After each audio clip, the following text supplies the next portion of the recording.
finance right now, I mean, this week alone has been carnage out there when it comes to finance. It's been shocking. I mean, I've been speaking to mortgage brokers today, and they have been having such a stressful time over this week. Mortgage products being pulled, products where people had the products ready and prepared for them, and the product has just gone. You know, people, mortgage brokers being told, you've got 15 minutes to put your application in before we pull the product. It's been so stressful for mortgage brokers. And as property investors, the interest rates are going up.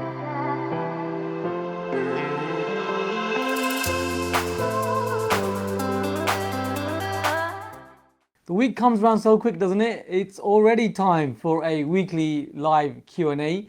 It's Cam Dwight here, the founder of Premier Property, and of course you may already be aware that I do this every single week, and that is answering your questions all around property.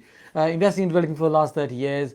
I do my best to assist you, to help yourself to move forward, whether you're starting new or whether you're an experienced investor. Now, these questions are of course coming from our Premier Property community. So if you haven't already joined our Premier Property community, feel free to come and join us.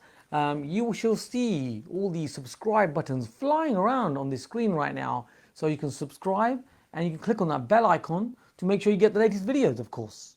So one of the questions I'm going to jump into straight away is all about virtual freeholds. And it's a very simple question, and that is, what's a virtual freehold?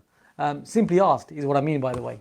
So a virtual freehold is a property that is on a leasehold, but it's on a very long leasehold, typically 999 years.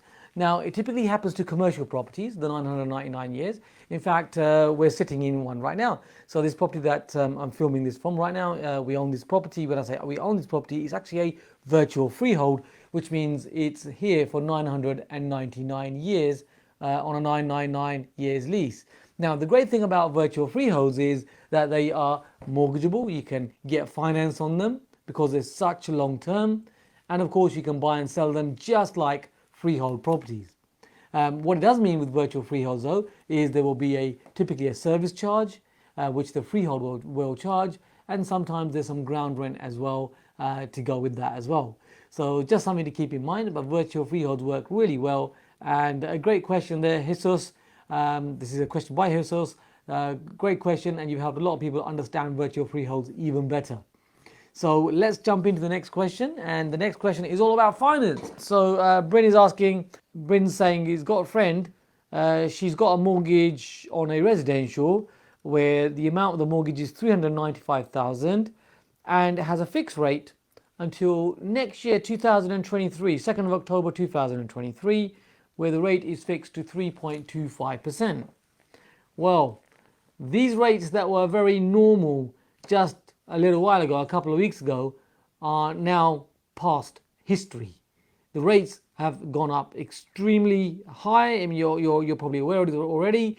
The rates are rising, increasing. So what can someone do? Well, first of all, Bryn, in your instance where your friend's got this locked into 2023, they can't really refinance that now with another lender without an early redemption charge.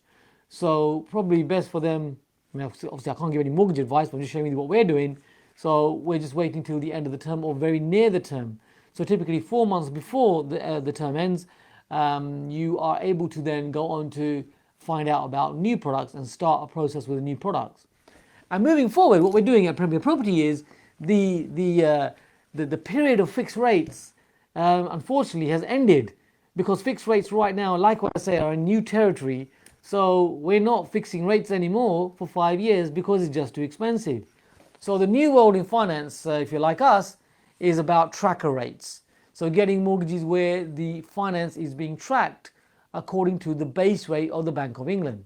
The rates, as they're rising, the tracker rate will follow that benchmark. And that is so much more cost effective, what we're finding at Premier, rather than fixed rates. And because with the trackers, you also tend to have a no early redemption charge. So with fixed rates, once you've got them fixed, it means that you've got to pay a penalty to get out of that rate, to get out of that product. With the tracker rates, typically you don't have that. So if the market rises too high, you have an opportunity to reassess and see where we are in the market at that time, and you won't have a early redemption charge, you won't have a penalty, you can just move on to another product.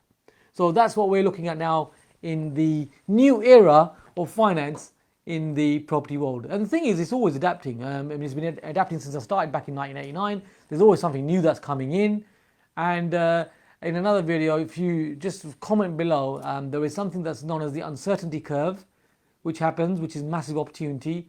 If you're curious about that, you want to know about that, comment below about the uncertainty curve. I want to know more about the uncertainty curve, and I'll do a video just on that for you. So I hope you enjoyed this short, sharp Q&A. It's Cam Dwighty helping you take your property investing to the next level. I will see you same place, same time next week. Bye for now.